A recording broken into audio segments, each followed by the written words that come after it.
बिस्मिल्लाहिर्रहमानिर्रहीम, अस्सलाम वालेकुम। आज अगस्त की 12 तारीख है, हफ्ते की दोपहर है। अभी तक की इम्पॉर्टेंट खबरें और उनके ऊपर मेरा तज्जिया आपकी खिदमत में हाजिर है। सबसे पहली खबर जो मैंने आपके सामने रखनी है वो रखनी यह है कि पाकिस्तान के अंदर शहरियों के ऊपर एक दफ़ा फिर जुल्म जबर और कहराम टूट गया है। जश्न आज़ादी से ज़रा पहले पाकिस्तानियों को पकड़ा जा रहा है ताकि वो जश्न आज़ादी ना मनाएं।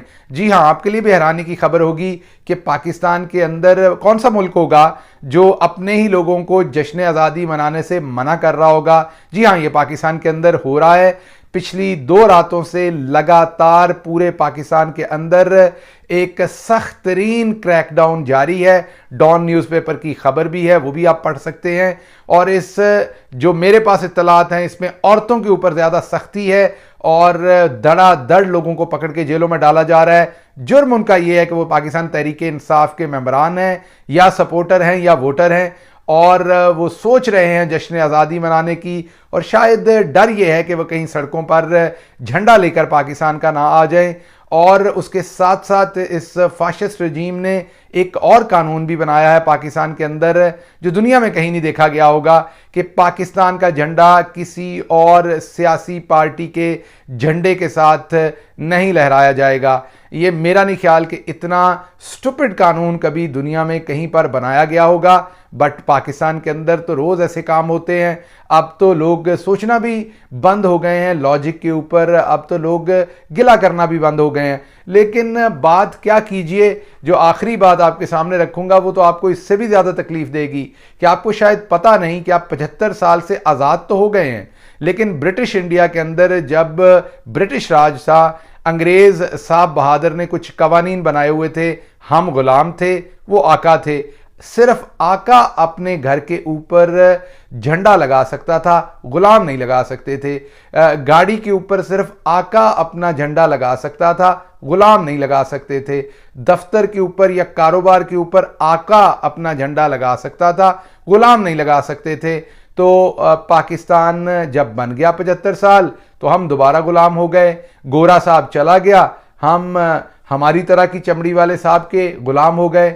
हमारी तरह वाले चमड़ी का जो साहब है वो गोरा साहब से भी ज़्यादा बदतर और गोरा साहब से भी ज़्यादा जालिम और गोरा साहब से भी ज़्यादा वो जुल्म करने वाला है। उसने इन कवानीन को जारी रखा। इसके ऊपर भी मैं आपके साथ तफसीली बात करूंगा।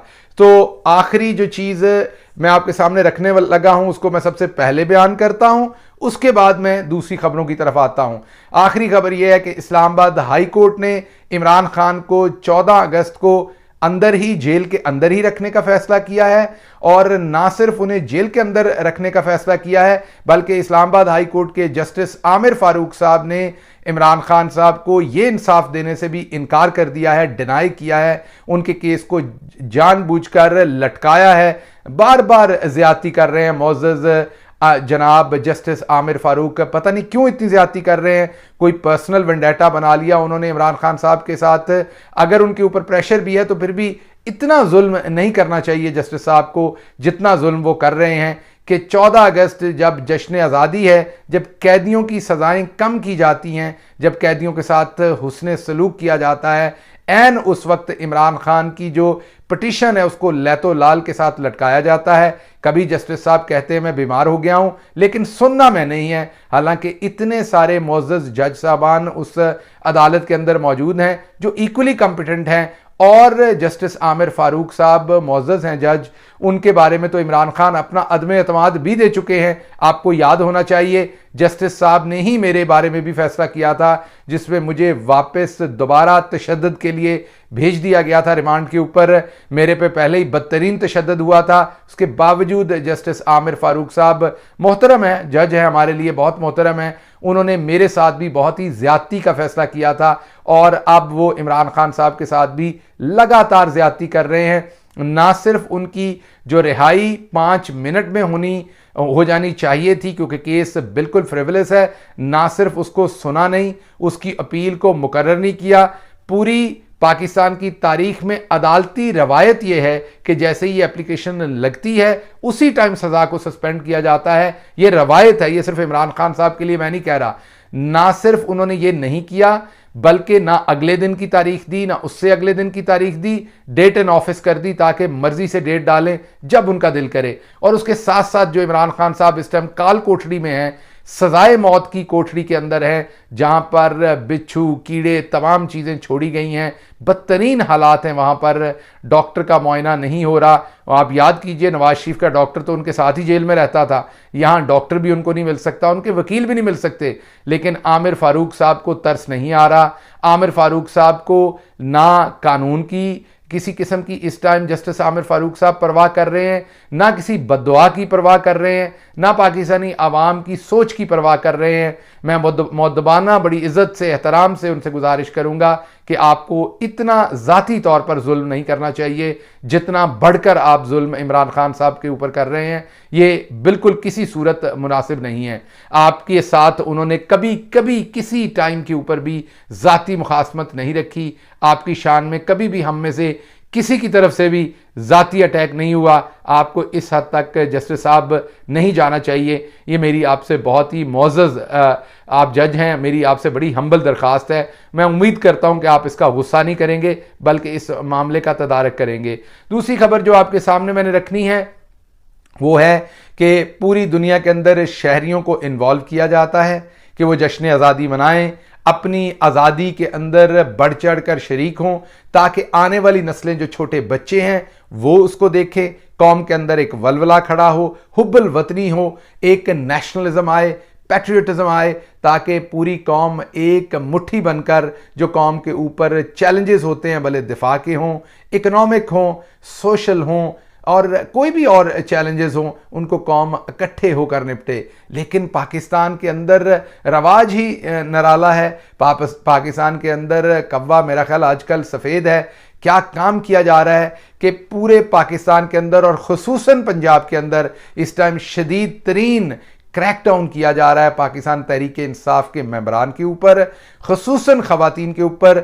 मैं कई लोगों को जानता हूं जिन्हें उनके घरों से उठा लिया गया है, पकड़ लिया गया है, और उनका कसूर क्या है? या वो तहरीक इंसाफ के मेंबरान हैं, वर्कर हैं, या वो तहरीक इंसाफ के वोटर और सपोर्टर हैं, और उनके ऊपर डर ये है कि अगर इनको हमने ना उठाया तो ये 14 अगस्त को कहीं जश्न आज़ादी मनाते हुए पाकिस्तान तहरीक इंसाफ का झंडा साथ ना ले आए।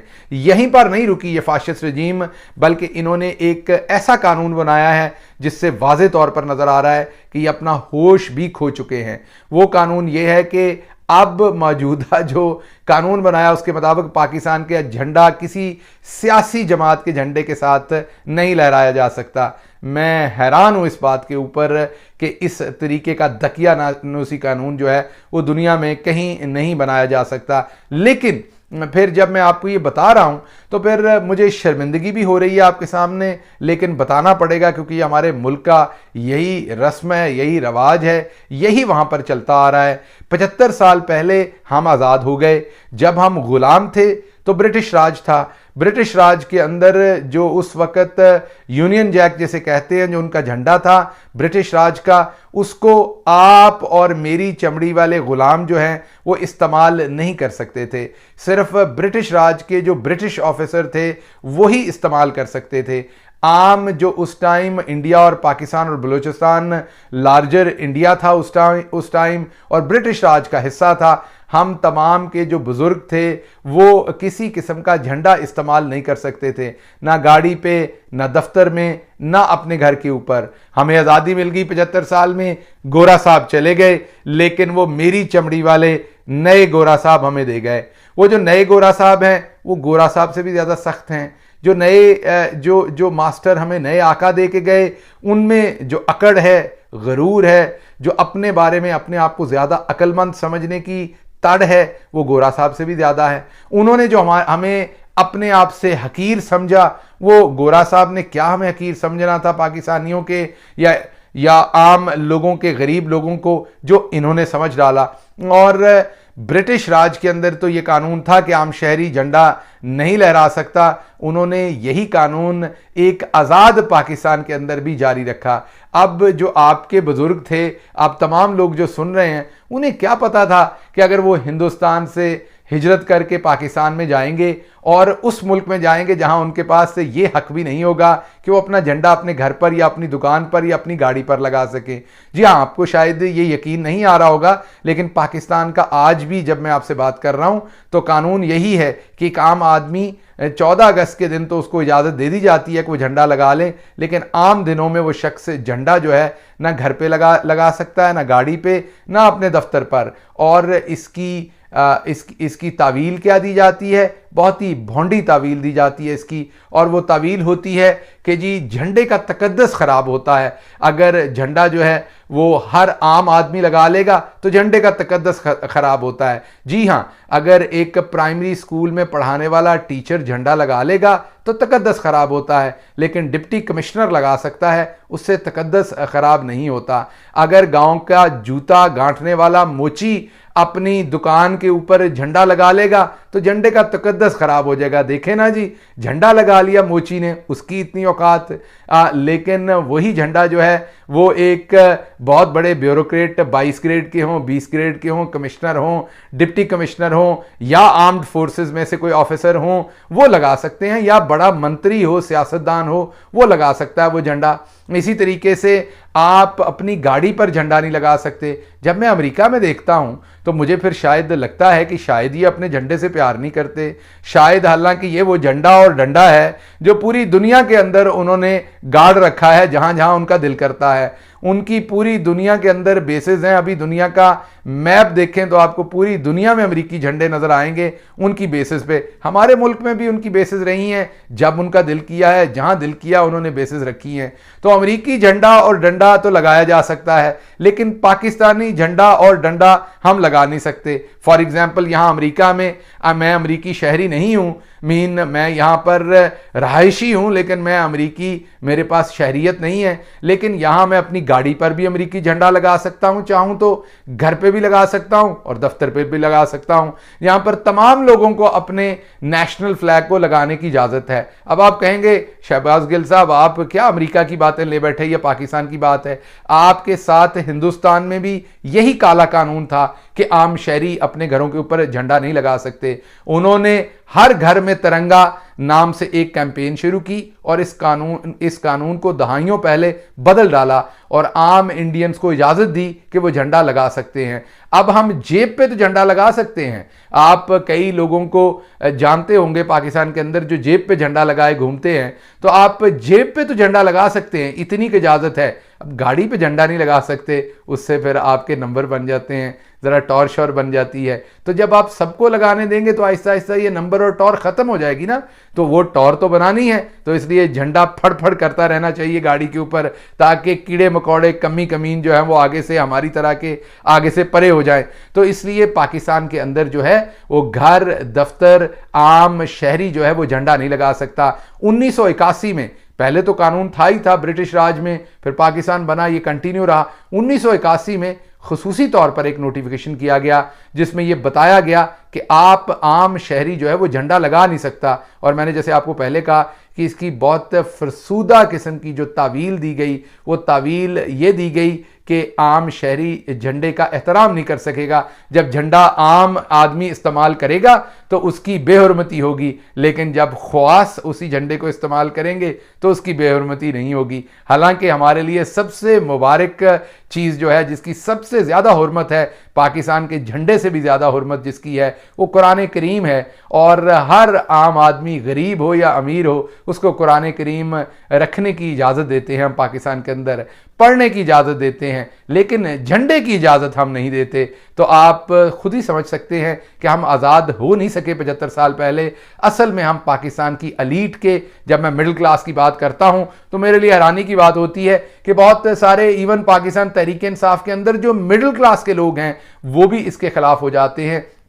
इसे स्टॉकहोम सिंड्रोम कहते हैं। जब आप अपने ही अब्यूज़र के साथ, जो आपको अब्यूज़ करता है, जो आपको कुट चढ़ाता है, जो आपको फेंटा लगाता है, आप उसी के साथ मोहब्बत में मुब्तला हो जाते हैं। ये जो स्टॉकहोम सिंड्रोम है, इसी का शिकार है पाकिस्तान की मिडिल क्लास भी। हर चीज़ से पाकिस्तान की मिडिल क्लास और गरीब आदमी को दुदकारा जाता है, लेकिन उसके बावजूद वो नारे उसी चीज़ के मारता है। और अगर आप मिडिल क्लास की बात करें तो कहते हैं ये वाला मंजन आप ना बेचें, पाकिस्तान में सारी क्लासें जो हैं वो एक जैसी हैं। सारी क्लासें एक जैसी नहीं हैं। किसी भी एक चीज़ के ऊपर नज़र दौड़ाएं, जो हशर वहाँ पर मिडिल क्लास का किया जाता है वो बाकियों का नहीं किया जाता। इससे कभी एक और भी टॉपिक है जो बड़ा इंपॉर्टेंट है कि पाकिस्तान के अंदर लोग मिडिल क्लास को भी बहुत कंफ्यूज करते हैं। पाकिस्तान में मिडिल क्लास का मतलब समझा जाता है एक बहुत ही गरीब आदमी जिसके पास ना दवाई लेने के पैसे हों बहुत ज़्यादा, ना उसके पास गाड़ी की टैंकी पेट्रोल की बगैर जेब देखे फुल करने के पैसे हों, छोटी सी गाड़ी हो, छोटा सा घर हो, और वहाँ उसको मिडिल क्लास कहा जाता है।